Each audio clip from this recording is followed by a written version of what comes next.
Hey, it's Mama. And kids. All right, today we're going to do another State of Mind with Maurice Bernard. This one's entitled, My Son Opens Up About His Thoughts About My Mental Illness. And I wanted to do this one with Jade because I wanted to see if she agreed or anything. Because, he's bipolar 1, I'm bipolar 2, and there are differences, and I just wanted to see if it's kind of the same for the kids. So become part of Mama's family. Like, comment, subscribe, click on that notification bell.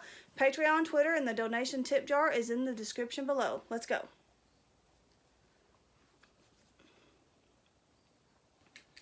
All right, Maurice Bernard here, State of Mind. I'm doing something that I haven't done, which is interesting to me because I'm going to interview my son, Joshua Bernard, the one and only. He's very gifted. Everything comes natural to him. Acting, piano, guitar, anything he does. And I want to ask him some questions, and because I'm very curious what the answer's going to be. You ready, Joshua? Yep. You want to say anything before we start? No, I'm just kind of nervous about these questions because he didn't tell me the questions. He's like, I'm not telling you. I didn't tell him. All right, first question. They're gonna be like, why are you such a bad kid? All right. Tell everybody how it is living with a father who is mentally ill. For me, I can't really speak about for my sisters, but for me at least, not. And not just mentally, mentally ill, which is bipolar, depressed, and anxiety. Yeah, right. All those. Not really. I'd say so much like a complete life. My father's completely different from everyone else's. I think maybe before I was born, he was a different person. But since I was born and since I grew up, he's kind of matured and gotten better in the sense of like he's in his book. There's a part where I annoyed him like really bad, and then he like runs and chases after me, and I hide in the bathroom, and he's like banging on the door and like getting really mad. And in the terms of that, that's changed a lot. I'd say probably since I started acting 2.5, almost 3 years ago, me and him have grown like almost like best friends. And before that, it was kind of, he was my father and I loved him, but it was kind of like we fought quite a bit. We just didn't have, we had a relationship, but it wasn't like anything super strong. And I don't think him being mentally ill really, I'd say, changed our our relationship. That's just from my experience. It's with other people, it's probably different, but just with me and him, I've never really experienced him having like a No, you never breakdown experienced a breakdown or anything, but you've experienced because basically I tried to keep that side of me away from my children. What happened is in coronavirus, we all had to be in the same house. Mm-hmm. So it's the first time that I was never able to hide, to run. So you had to see me go through the worst anxiety I've ever gone through. So how was that to see? So for me, to see him like that, I really relate to this. I've only ever if I remember correctly, I've only ever really seen him cry once, and it was when my sister got engaged, and he like just started bursting out in tears, and it was kind of a weird. I was like, what the heck? I've never seen him cry, and so then a second time, when he was having anxiety, I drawn. I really wanted to, in the any way I could, talk to him, help him, in that way. I don't know. I just kind of, because I don't have anxiety, but I kind of related to it, when he was struggling and saying all this stuff, and I could relate to it like that. Does any of this sound familiar to you? Is it a little bit different with you living with me with mental illness? It's different. How? Oh. You've actually experienced more of like my depression. Yeah, than I've experienced like anything else. Yeah, and that's usually a pretty heavy load on you guys. Even though I do try to shield them, sometimes it wasn't possible. Because sometimes sometimes how she handles depression is like she blocks everybody out normally. Mm-hmm. So like sometimes like she'll go like one day without talking to anybody or wanting to talk to anybody. And sometimes she'll like talk to you, but then it kind of always ends up in like arguments. If that makes any sense. Yeah, it's been gotten better since like 3 years ago when she was with not really her stepdad, or sort of stepdad. sort of in a way stepdad. He was really abusive and like always like talked bad about her and was like just always putting her down and like not letting her like be with us really like at all. That it was a lot worse back then because she was like just always like meh, if that makes any sense. Yeah, I was in a bad state at the time. Because then she realizes what she not really missed out on, but like what she The did. pain I caused. Yeah, to like, but it really wasn't just you. Like it was also him, because we experienced a lot of things that he did to you. Yeah, it was. I've not handled this as well as I should have. But you've gotten a lot better. Like It's been a learn and go type of thing. All right, let's get back to state of mind.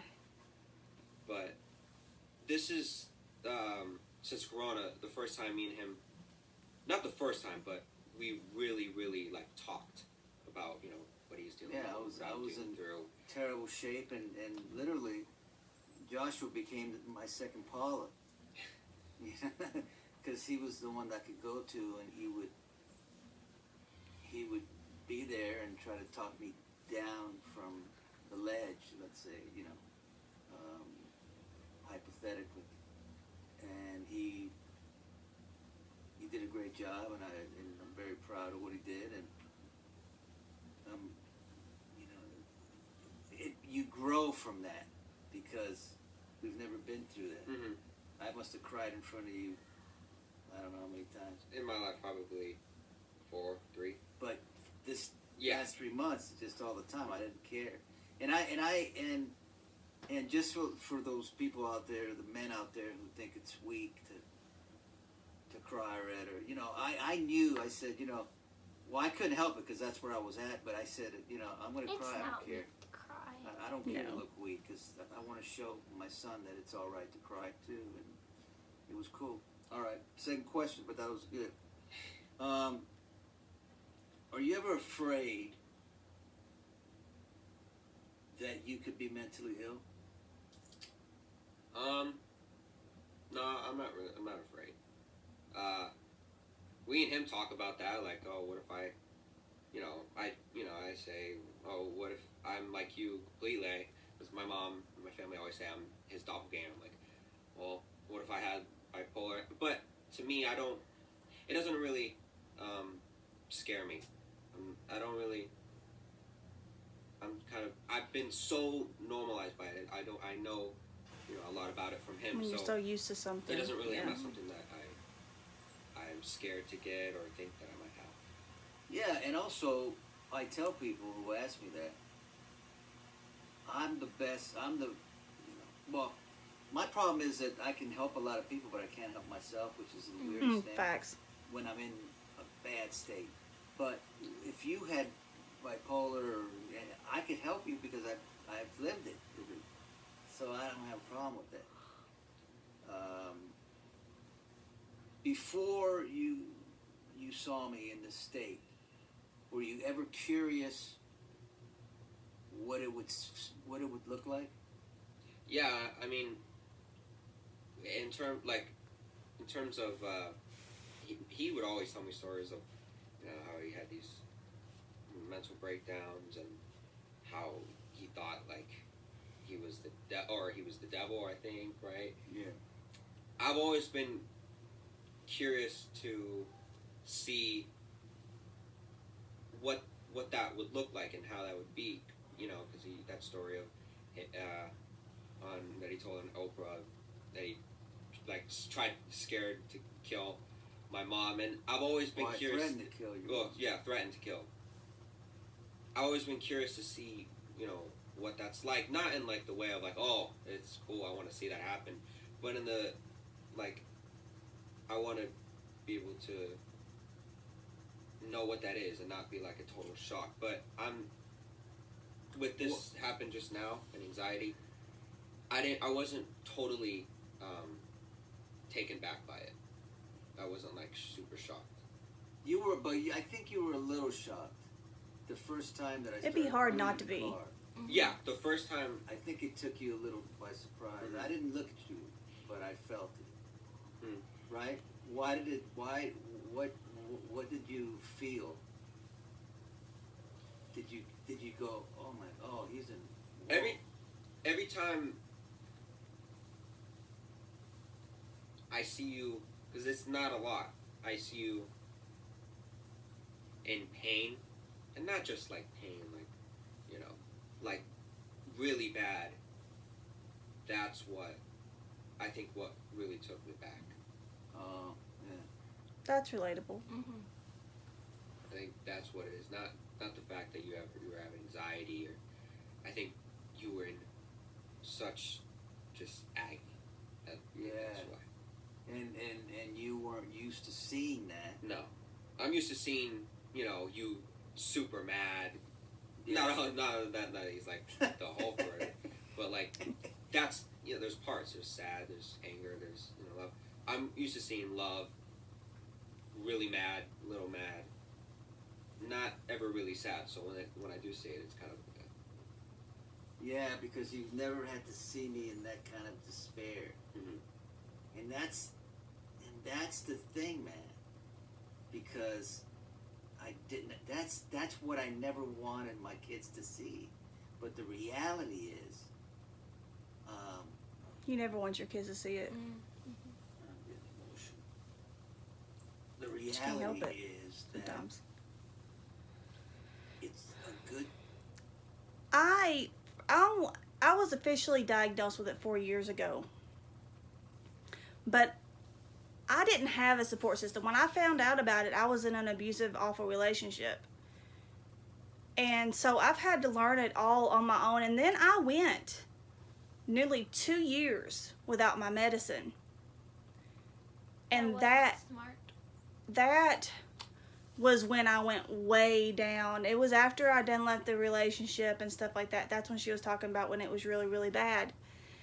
And of course now we're back on the right track, and we have been for a little bit, but and a lot of it is like a shame of like, I've let my kids see this, I've put my kids through this, because as a parent, like, that's the least thing you want. But yet for you to be the reason of it, especially when it's something that you really couldn't help, but in your head you could have, kind of thing, it's a lot. And when you don't have a support system and you're just doing it alone, pretty much. I tried. She tried. And I would talk to her a lot. Like, do you have anything to say? Like, is it okay? But I wouldn't let her. It was me, because I wouldn't let her, because I didn't want to put that on them because they're my kids. You talk to me sometimes. All right, state of mind. Let's get back. For my kids to see it. That's what I got out of it, this whole ordeal here. That the more we try to not show it, hide, it's not healthy for Yeah, me. the worse it gets. It's not healthy honestly. for you guys. Because, you know, you got to see me. And forever, you know, I would, nope. Yeah. But now I know, and for everybody out there, you got to know that let people who love you see you in agony and pain, because it's only helping them and you. Because what happened is early on when I was getting bad, I was trying not to, I didn't want to, I was like hiding in the bedroom, and then I'd come out. When you distance yourself know, from act everybody. Yeah. No one's seeing that I'm like this like shell of myself, right? Yeah, because you were Yeah. trying to hide it. Right. So that's not healthy No. Mm-mm. for you guys or for me. Because Nope. if you would have hidden it this whole time, then I would have just thought, oh yeah, he's having anxiety, whatever. You would have known, and then Yeah. everybody's acting like I'm not. That's not good. No. So it's a learning lesson. This has been a great talk. I mean, as far as I'm concerned, and that's it. I think it's great lessons to be learned from the young generation and from the old generation, and let's do it again. Let's do it again. Anyway, thanks for this. Thank you, Joshua. Joshua's cool. A little bit. All right.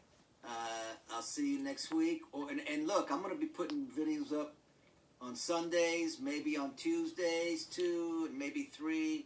We're going to do more here. And next interview, I'm going to have my wife. And I'm looking forward to that one too. All right. See you later. Bye. All right, could you relate to anything more that he said after we paused it the first time? Could you relate to anything else that he said? Yeah. Like what? Probably whenever you like tried hiding it, Yeah. like completely. Yeah, that's Like, when you block You everybody never. So you still hide it, majority of it. Mm-hmm. Like you won't really talk about any of it because you don't want to put it on us. But I want you to. Like I want to talk to you because then once you start talking to me, I might start talking to you. You know, like can be like a conversation. We can help each other out. And that is, see, that this girl is 12 years old, and this is how smart she is. She's smarter than I am. And she's right. And it's been my way of trying to protect them. But listening to Maurice, it does show me more. And with her, you know, telling me, like, I really want you to talk to me more about this, then it would be a very good idea. We're going to have some good Mama and JJ talks. I know that. Do you ever worry that you're going to get any of the mental issues that I got? Like, It doesn't really worry me. It's kind of like, I don't know, just kind of this, it's not a feeling that you can really explain, because it's not like it worries me, it's just kind of like a thought. yeah, like, it Yeah. comes across my mind sometimes, I just kind of like, no, I don't think I'm going to I'm not going to go there. Yeah. Yeah. Okay. Well, that was our reaction to State of Mind with Maurice Bernard with the interview with the Sun. So, till next time. Bye. Bye.